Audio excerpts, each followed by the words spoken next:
I can't eat. That's the gist of it. I can't eat. I guess to people who haven't grown up the way I have, it sounds absurd. So much of our lives revolve around eating. Breakfast, lunch, dinner. It's a social ritual and contract, and without it, we lose a core pillar of being human. But I can't eat. I can't be a part of that. It's complicated. I grew up to a single mother with a minimum wage. How she managed to keep a sickly kid alive through all that is beyond me. And I don't mean sickly as in getting nasty colds or ear infections. I mean sick, with a big S. For as long as I can remember, I could never eat solid food. Some doctors called it inoperable achalasia, but my mom called it royal throat, just like the kings and queens of old, she used to say. They were so used to having servants feed them that they stopped eating for themselves. It was just a nice way for her to make it sound like I was special, rather than cursed. The main problem is that I can't swallow, so instead I'd have to puree my food and slide it down my throat with a thick plastic tube. I can't really taste anything, and the whole ordeal can look uncomfortable to onlookers, so it's something I'm very private about. I can still taste and chew things, but a pleasant taste doesn't really outweigh the threat of choking to death. I can drink, but it takes some effort. If it gets too hot or cold, my throat just shuts down. Same if it's too sugary, too spicy, or too sweet. And since I can't swallow, I just tilt my head back and let it run down my throat. Mild apple juice is an occasional treat, but I like to stick to ordinary tap water. No fizzy stuff, nothing that makes the muscles contract. Apart from that one thing, I was a normal kid. I still went trick-or-treating, and by the end of the night, I gave all my candy away to my friends. It made me bully-proof, in a way. To them, I was weird, but it was the kind of weirdness that paid off. Whenever someone handed out candy or fruit or freebies, I passed mine along to those who treated me well. "You're like a truffle pig," my buddy Dawson used to say. "You get to sniff out all the good stuff, but you can't have any yourself." And that's where the nickname started, Truffle Pig. I don't know if it's some kind of myth or urban legend, but it's said that truffle pigs can never be allowed to eat the truffles they're trained to find. If they do, they're useless. They get so preoccupied with finding truffles for themselves that there's nothing left. They get a taste for it and it's all over. I got the occasional jab and mean look about the nickname, but most of them said it with love. It wasn't mean-spirited. It went from truffle pig to truffles to ruffles to just rough or ruffy. And I guess that name stuck around ever since. I graduated from high school and got a job on a clam boat. Not a fancy job, but I've always loved the sea. I never get seasick or carsick or anything like that. Maybe a side effect from having a strange stomach. So when a spot opened, I was first in line. Did it for a summer as a practice run and got hired full-time a month later. Great pay, decent benefits. We usually worked on smaller vessels, inshore boats, smaller yields that could turn a surprising profit at the local seafood markets. Whatever we could get our hands on, we could sell at a huge markup. There wasn't a single Christmas where I didn't go home with a bonus. I'd end up being the designated driver whenever I went out with the guys. They'd sometimes forget about my deal and bring me a beer or a scotch, and they'd end up getting an extra one. I'd stare at the bowl of spicy peanuts in the middle of the table and wonder what it'd be like to pig out on them, stuff my face full and go to town, to feel the crunch in my teeth resonating in my jaw. But that'd send me straight to the hospital, or the morgue, a yellow building just down the street. Truffle pig, look but don't taste. Mom passed when I was 27. It wasn't sudden or dramatic. It was the result of a lengthy battle coming to an end. I held a speech at her wake, divided her possessions among her living relatives, packed all her things in brand new cardboard from the tool shop, picking apart a careful knick-knack ecosystem where everything has a place, leaving only pale walls and dust bunnies. It was kind of funny though. There was this one picture of her and I from when I was just an infant. Back then I had brown eyes and hair. I thought it was someone else at first, seeing as how I now have my mother's blonde hair with green eyes. But there was a note on the back confirming that it was in fact our first picture together. I was offered a few days off work to get my affairs in order, but I declined. Stepping away from your routine underlines how painful the change is. By declining it, you're robbing it of its power. That's what I thought, at least. But when it rains, it pours. And maybe I was distracted that one morning in early May when I turned onto the interstate. I'd gone down that road 1,000 times, but just this once, I didn't pay attention. Maybe the other driver didn't either. Either way, the collision was violent. No one died, at least. They had to cut me out, but the other guy walked away without a scratch. They put me in a neck brace and took me to a hospital. Ran all kinds of tests. I had a fracture in my left leg, but apart from that, it just looked bad. Most of it was surface level stuff. They still did their due diligence though. X-rays, checkups, the whole shebang. I'd have to wear a cast on my leg, but apart from that, I'd be fine. I remember the final day before they sent me home. The doctor, a middle-aged Indian woman, went through my x-rays and talked at length about how lucky I'd been. In between instructions on how to keep my cast clean, I threw in a question. "What about my neck?" I asked. "Am I gonna have to change how I eat?" "No, that should be fine," she said. "Why do you ask?" "The achalasia," I said. "It's inoperable. Should be in my file." "Achalasia?" She looked at me for a couple of seconds, then back at the x-ray. "You don't have achalasia." I went over it with her again and again. I told her I'd been diagnosed as an infant, that it had stuck with me all my life, that my throat was atrophied and that I could only have pureed food pushed down my throat with a tube. Royal throat, like the kings and queens of old. "I know what you're referring to," she said, "but I don't know what to tell you. You don't have it. From what I can see, you've never had it." She pointed at the x-rays and explained how to recognize it and that there were no signs of it in any way. I was perfectly fine. I just had to practice eating. "If you've been doing this for so long, chances are you'll never get quite used to it," she admitted. "But physically, there's nothing wrong, but it's gonna take time adjusting to." I walked out of there in crutches, but I barely even paid attention to the leg. I couldn't believe it. All this time, I could have been just like all the others. Someone must have misdiagnosed me, but there was nothing in my file suggesting there'd even been a conversation about achalasia in my past. In those files, I was perfectly healthy. Always had been. I couldn't make sense of it. There had to be a reason I'd lived the way I had. I decided I would go through my mother's things to see if there was a hint. I had boxes to go through a second time. Maybe I'd missed something. I got a ride home from the hospital by my buddy Stevie, 40-something father of 3, salt of the earth kind of guy. The kind of person who has a pickup and doesn't mind helping you move, because that's just what you're supposed to do. He must have noticed I was a bit quieter than usual. "Don't worry about work, Ruffy," he said. "Give it a couple of weeks." "Thanks, but that ain't it," I said. "It's my throat." "Whiplash?" he asked. "Got an ache or something?" I explained to him what the doctor had said, that I was fine and always had been. I told him about the x-rays, how nothing showed, and how there was nothing in my files. Stevie got so caught up in the story that he almost missed a green light, making the guy behind us lean on the horn. Stevie snapped out of it and stepped on the gas. "That's fucked up," he said, making a left turn. "But I mean, that's good news too." "I suppose, yeah."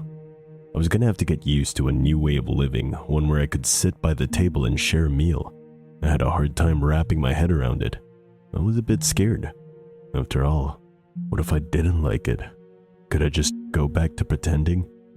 But first, I had to give it a try. I couldn't just go trudging into a restaurant and order a ribeye. I had to try something small. I had Stevie drop me off at the supermarket. Bought some yogurt, cucumber, and chocolate ice cream. I asked him to join me in the kitchen. I figured it'd be for the best to have someone call for help if things went sideways. Like the doctor had said, even if I was physically okay, I'd take time getting used to the sensation. There aren't exactly any tutorials on how to eat. It's supposed to come naturally to us. It's not something you learn. We sat down at my kitchen table and I cracked open the yogurt. Stevie had a Coke. I didn't have any cutlery, so I had to grab a teaspoon from my mom's kitchen box.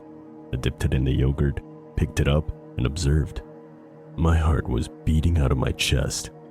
"You alright?" Stevie asked. "Nervous?" "Just try a little," he smiled.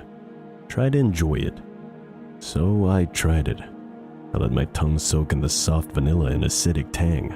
I took a deep breath, leaned back, and just tried. I almost choked as my throat muscles cramped up, but it went well enough.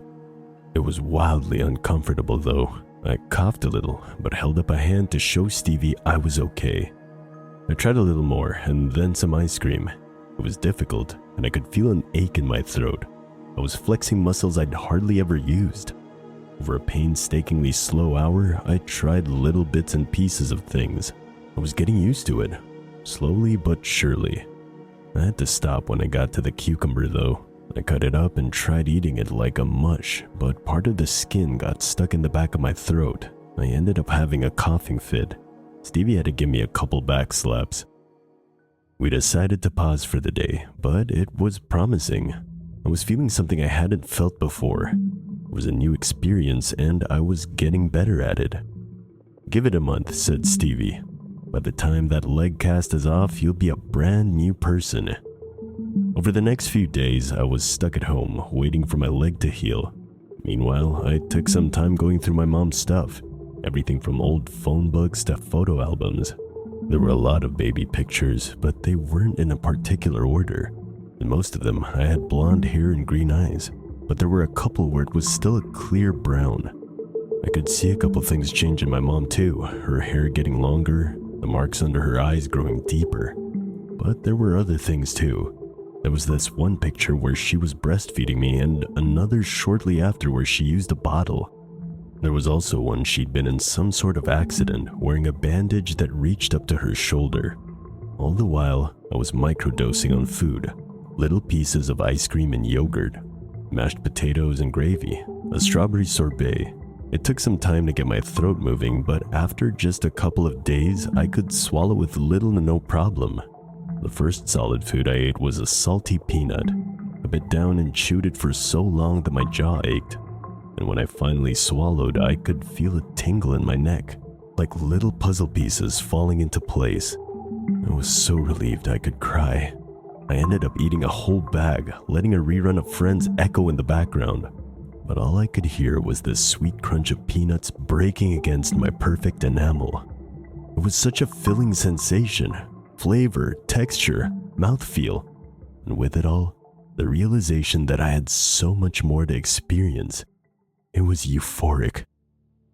I wanted to save the first time I had a big dinner for a special occasion with my work friends. Not just Stevie, but the whole crew. My cast was still healing, so I had some issue getting around, but that wasn't going to stop me from having a fantastic night. A proper steak dinner, a shrimp cocktail, garlic bread. I didn't hold back. I think my colleagues could feel the change in the air as they all got equally excited to order. We had some drinks, made some jokes, and left all the pretense at the door. Just guys being guys. As soon as I dug into my shrimp cocktail, I could feel something. There was this rush of energy, like an electric surge. I could feel my pupils growing larger, and I couldn't close my eyes. My breathing grew shallow, and my pulse wouldn't stop rising. It's like I was on some kind of drug or fighting for my life. I thought I might be having an allergic reaction, so I had to stop myself and do a mental check. I felt fine. I was fine. Great, actually. The moment my steak arrived, the others raised a glass. To good food, Stevie said, and good friends. The others echoed this sentiment, but before they got to good friends, I'd sunk my teeth into the steak. I could feel the juices soaking into my teeth. It's difficult to describe the sensation. It's like I didn't just eat a steak. I could hear the bovine death cry in the back of my head. I could feel myself growling as a predator, sinking my teeth in like a prowling tiger. I daydreamed with open eyes, watching the red of the meat pulse with an invisible heartbeat. And somewhere in the distance, I could hear Stevie say something, but I couldn't make out the words. I bit down hard and tore away. My teeth ached, as if they were pushing themselves out of my mouth, reaching for more meat. and with every passing second, the restaurant faded away until something cold splashed across my face. I was lying on the floor. My work friends were standing in a circle around me. One of the waiters called an ambulance. My hands were covered in grease. I'd grabbed the steak right off the plate with my bare hands. There were bite marks on my forearm, deep ones, still bleeding. I had to get my arm stitched up. According to Stevie, I'd gone completely feral. I'd torn that steak up, reached across to Luke's pork chop and grabbed that too. When I couldn't immediately grab more meat, I'd fallen to the floor biting my own arm like I was trying to subdue a prey animal. They'd never seen anything like it.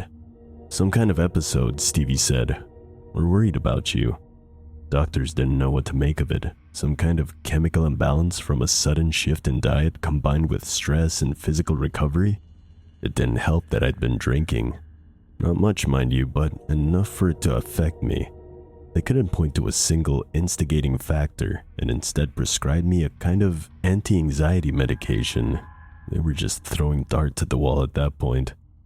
Coming home, I noticed something peculiar. There was a crack in the side of my cast. I'd just been at the hospital, and it had been fine, so it must have happened recently. I thought about going back there, but I flexed my leg a little and it felt fine. And in a couple of minutes, the whole cast peeled off. My leg was healed. Now, I'm no doctor, but I couldn't feel anything wrong with it. I could put pressure on it, walk, flex my foot. Not even a hint of pain. The only thing I could point out as being unusual was a strange skin growth on the left side of my thigh. At first, I thought it was a long strand of hair, but it was too thick and covered in skin. Touching it didn't hurt, so I just broke it off and held it up. I got a little spot of blood from it, but nothing major. The thing was moving when I held it up, contracting over and over like a dying insect, or like the leg of a shrimp. I got a call from my boss the following morning. They insisted I took some time off in accordance with my doctor. They were eager to have me back, but I had clearly not adapted to my new circumstances. It was a very diplomatic way of saying I was making people uncomfortable and that they needed some time before they could forget that mental image of me gnawing on myself like a wild animal. But that just gave me more time to experience things on my own. I made a long list of things I was going to eat. Pork, chicken, turkey, maybe something a bit more unusual like alligator, at least 3 kinds of fish, crab, and every kind of fruit I could find at the supermarket. Then again, fruit didn't excite me as much. There was just something about biting into meat that was way more satisfying. I enjoyed the taste of fruit and veggies, but there was something about the texture of meat that I couldn't make sense of. And again, this was my first time experiencing food. There was no way for me to know this wasn't normal. When I got back from my shopping spree, I went to the bathroom to wash my hands. I noticed something in the bathroom mirror. My eyes looked different. The pupil looked rectangular. I figured it was a trick of the light, but I couldn't shake the feeling that something was about to change.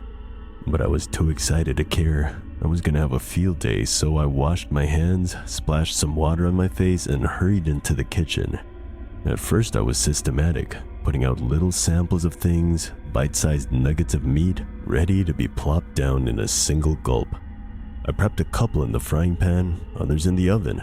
I bought a new air fryer to try out some combos. I put on some music and had a blast. Everything was so rich, so succulent. Different textures, different flavors, and a world to discover. I could imagine the salty sea running between my fingers as I bit down on the crab meat.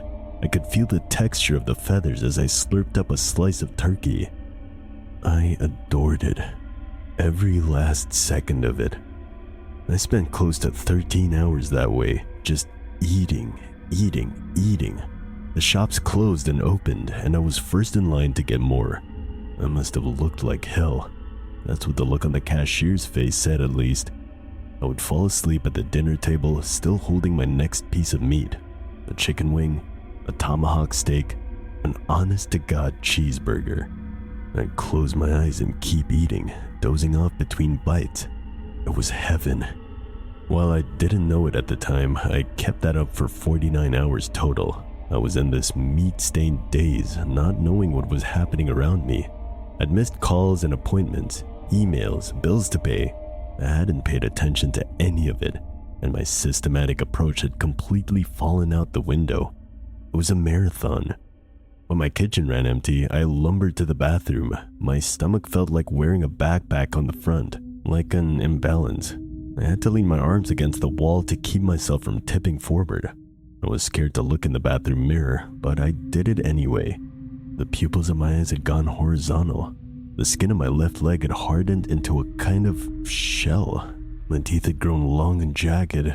My nails curled into claws. And throughout my hair, I could find these long, hollow tubes, like the growing feathers of a baby bird. My tongue was thick and discolored, my skin turning a reddish brown with white milk-like spots.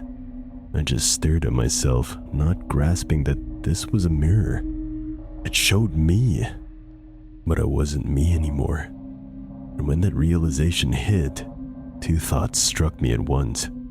One, that I was destroying myself, that this whole ordeal was what my mother had tried to avoid. Two, that I didn't want to stop. I needed to keep going. I went through my mother's things in between meals. It's hard to piece together a life after it's gone, but it's even harder when you think you already know what it looks like. But my mother's life was very different from what I imagined. Sure, my father was a mystery. There was no mention of him anywhere except that they met at a punk concert back in the 90s. But she'd lived a very full life since then. She'd had friends, lovers, and plans of her own. But one thing stood out in particular, how I'd lost my brown hair and eyes. From what I could tell, she'd hurt herself in some way, and after that, I'd changed. It was around the time where I'd gone from breastfeeding to being bottle-fed. A thought hit me, an uncomfortable one. I thought back on what I'd done with that steak and the way I'd torn into it. Could I have done something similar to my mother? Had I always been like this? I tried to find more answers, more pictures, more anything. All the while, I ate. When I ran out of meat, I had the fruit. When I ran out of fruit, I had the veggies. Then the butter, the yogurt, the ice cubes in the back of the freezer. And at one point, it was 3 a.m. and I was feverishly going through a photo album from my high school years. Nothing interesting, but I realized I didn't have anything left to eat. And yet, I was still chewing. Looking down, I had started pulling out the buttons from the remote control and crunching them up like they were little plastic cashews. I didn't care. I just had to eat. I gnawed on anything and everything. The leg of the kitchen table, the copper wire going to my bedside lamp. I smashed a wine glass on my cutting board and ground it up into something resembling salt, and ate that too. I didn't feel a thing. It was just more texture. Wonderful, filling texture. I was in a daze, and the next time I looked myself in the mirror, I could barely comprehend it. When change happens this rapidly and naturally, it's hard to notice. You don't really see it until you slow down long enough to care. If you've been running a marathon, you don't stop halfway through to weigh yourself. You wait until you're done. It was the same for me. I didn't realize the changes until I'd slowed down long enough to reflect on them. I wasn't human anymore. My hands had turned into this amalgamation of hoof and claw. My back was bent over with a fish-like ridge running along my spine. My eyes had 3 different colors, and one of them was coming out of the socket. If I concentrated, I could move it in and out, like the eye stalk of a crab. A couple of my teeth had turned to glass and ceramic. I could spot copper cables running under parts of my right bicep. Anything and everything I'd consumed with gusto had integrated into me, one way or another. I couldn't call for help. My fingerprint didn't register on my phone lock. I couldn't make words in my mouth to speak. I'd turned into a flesh prison. You are what you eat. I'd lose track of time. One day I'd have a tail dragging after me. Another I'd have a wing instead of an arm. My whole body was bubbling like a boiling cauldron, shifting with every bite. but with nothing left to eat, it was devouring itself, eating the last parts of me that were human. I'd awakened a process that couldn't be stopped, and it would turn on itself instead of letting me starve. There was no one to call for help. I could barely close the blinds to my windows. I spent most of the time in the shower drinking water straight from a busted pipe. I'd spend hours there, drinking, watching myself mutate. I could even affect it, in a way. Another finger, I'd think, and there'd be another finger. But it was getting harder to think, to comprehend, to put thoughts together in a way that made sense. Perhaps more things changed than I realized. After all, the brain is as much an organ as the heart, the throat, the tongue. I'd lose long periods of time to a hazy blur. I remember snatching a bird off the windowsill and eating it whole, like popping a grape. I'd walk around gnawing on the curtains like they were long strands of spaghetti. But in a way, I knew I was losing myself. Whenever I had a moment of clarity, I could feel my heart sink into that empty pit in my stomach. I'm going away, I'd think. I'm losing myself. So with every fiber of my being, I grabbed a piece of paper, bit my finger, and wrote in blood, "Stay human." It's difficult to describe the mind of an animal. A part of you disappears. You don't think about inconvenience or what-ifs. You think about your next meal, where to sleep, and where to get water. You don't care if you knock over a lamp or pull out a cable. It's just noise. I remember watching that paper, knowing it said something, but the symbols didn't mean anything. It turned from words to scribbles. At one point, I mistook them for droppings and started to look for mice. Didn't find any. I didn't consider myself lost. I didn't consider anything. And for days, I lumbered back and forth, turning my home into a nest. Then, at some point, the symbols made sense. A rare moment of clarity. Stay human. I knew it was temporary, a matter of minutes, maybe an hour. I had to think of a plan, something, anything that would make me stay human. Everything pointed to me taking on the properties of what I ate. So if I wanted to make myself human, there was only one solution.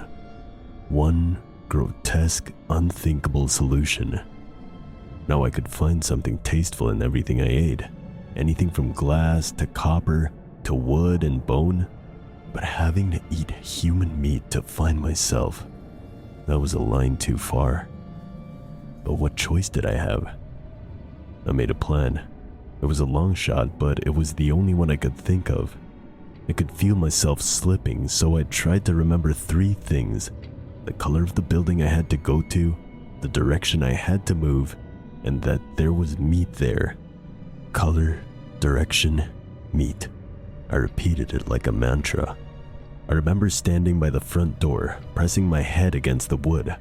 I could hear someone taking their sweet time to lock up and leave in the hallway outside. Please just go, I prayed. You have to go. By the time they were gone, so was my mind. All that remained was color, direction, meat. I made it outside. I followed the direction, looking for the color. A yellow building just down the street. I would run through the dense woods on all fours, thundering like a hoofed gorilla. I could feel my body changing to sustain the momentum, my arms growing heavy. I had to force myself to keep going, to stay focused on the task at hand. There were so many distractions. Cars in the distance, voices, bright lights casting shadows of potential prey. But I followed the direction in my mind, and I saw the building with the color, and I knew there'd be meat. I didn't even notice the locked door. I walked straight through it like it was made of paper. There was no guard there, thankfully. If I'd had the mind to read, I would have noticed the sign of County Morgue. I wouldn't know what the smell from the metal boxes meant, but in the mind of an animal, you don't care about the name of your prey. You don't give meaning to your actions. You just take what you want and make it your own. So, that's what I did. I'm not gonna go into detail. I can't. I remember every bite, but I can't bring myself to put it into words. A man who died from a heart attack, an older woman who'd broken her neck. I pulled them out and did what animals do. Meat, bone, organ. Later, the papers would say it was a bear. They weren't entirely wrong, I suppose. I lumbered home, dragging my bloated stomach through the woods. I'd feel my senses returning to me, a mind becoming human. But with that realization came understanding in what I'd done, and the searing emotional pain that ensued. I lay there among the berry bushes and the blue sunflowers outside my apartment complex, hoping no one would see me as I waited for an opportunity to go home. But honestly, at that moment, I think I would have rather died. So here we are, back at the start. I can't eat. My hair's grown out into a mix of black and gray, a combination of the two people missing from the morgue. My face still looks like my own. I guess that part was still buried somewhere deep in me. I'm a little taller and a little heavier, but my colleagues have chalked that up to a change in diet. I've gone back to an all-puree lifestyle, the same old bottle pushing straight into my gut. I can't allow myself to be lost to sensation again. I treat myself to some fruit every now and then, and the occasional drink, but I don't eat full meals. I don't want to tempt fate any more than I already have. I'm back at my job and I think I'm doing alright. People are looking at me like they always have. No one questions that I've gone back to what works for me. They could see for themselves that something didn't sit quite right when I started eating. They didn't want to see that roughie again, and that's fine with me. Of course, I want to know more, but the only person who could tell me for sure is passed on. There are no more leads, no more signs. The only thing I could find was a curiosity among my mom's old letters. I missed it once because it was stuck in her collection of birthday cards, but there was a handwritten note from an anonymous sender. I told you not to breastfeed him. No name, no signature, just messy handwriting on a crumpled up piece of yellow paper. All in all, life goes on. I know I'll never really be like everyone else, but I think that's okay. I can pretend for as long as I need to. Maybe it's okay to be a tainted truffle pig as long as I don't go looking for something to eat. But if I'm honest, sometimes I wonder, if I gave in fully and let myself run loose, if I consumed anything and everything, what would that make me? If I put it all into a single package, what would I become? Truffle pig, truffle pig. Look, but don't taste.